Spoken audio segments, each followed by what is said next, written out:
yamwenyuye bwa mbere Amavubi atsinda Zimbabwe.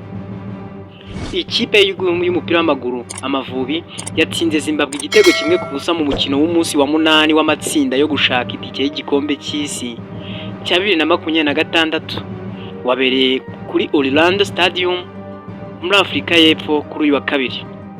Umutoza w'Amavubi Adil Amrouche yari yongeye kugirira icyizere Ntwari Fiacre mu izamu, Niyomugabo Claude, Mutsinzi Ange, Manzi Thierry bakina mu bwugarizi bwarimo na Kavita Panuel Mabaya wafashe umwanya wa Ombolenga Fitina.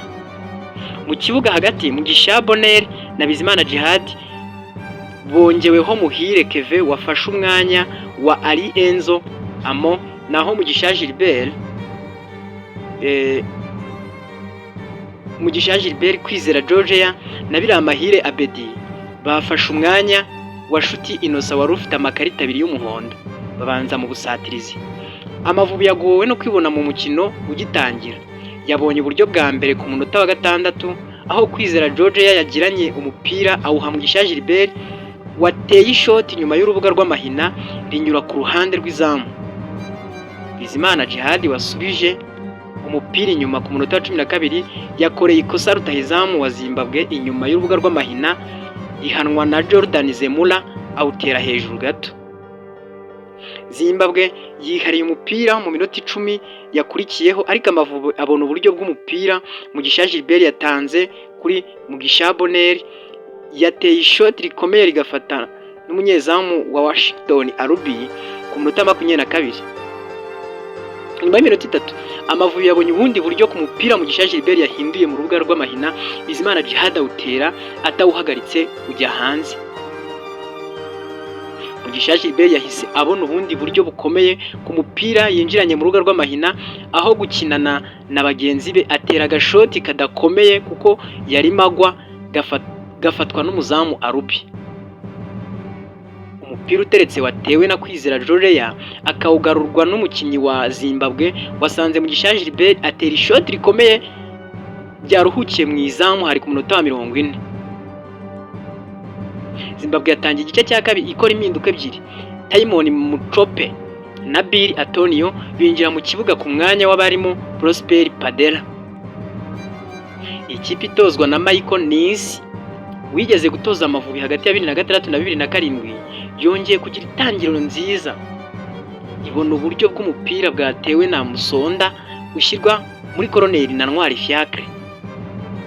Amavubi yarushwaga bigaragara, yakoze impinduka za mbere ku munota 61 Biramahera Abedi asimburwa na Gitego Arthur.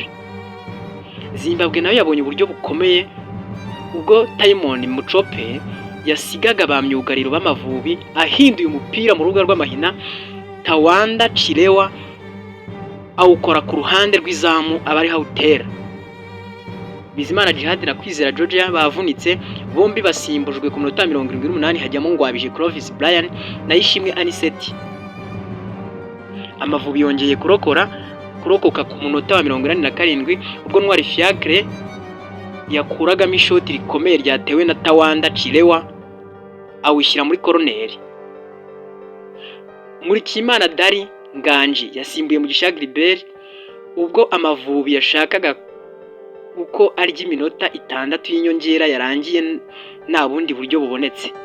Iminota 90 n'inyongera yarangiye Amavubi atsinze igitego kimwe ku busa. Ibitsinzi ya mbere kuva atangiye gutozwa na Adil Amrouche muri Gashyantare 2025. U Rwanda rwagize amanota 11 ku mwanya wa gatatu mu itsinda C yo gushaka itike y'igikombe cy'isi cya 2026 rushwa na Afurika y'Epfo amanota 5. Ikaba ari iya mbere yo iraza guhura na Nigeria isa 12 z'umugoroba. Ni mu gihe Benin ya kabiri ari ya kabiri n'amanota 11 ikina na Lesotho kuri uyu munsi saa 3 z'ijoro. Afurika y'Epfo ishobora kubona itike y'igikombe cy'isi nitsinda Nigeria kuri uyu wa kabiri, ariko Benin ikananirwa gutsinda Lesotho. Amavubi azakina na Benin mbere yo kwakira South Africa mu mikino 2 isoza mu rugendo yo izaba mu kwakira muri uyu mwaka.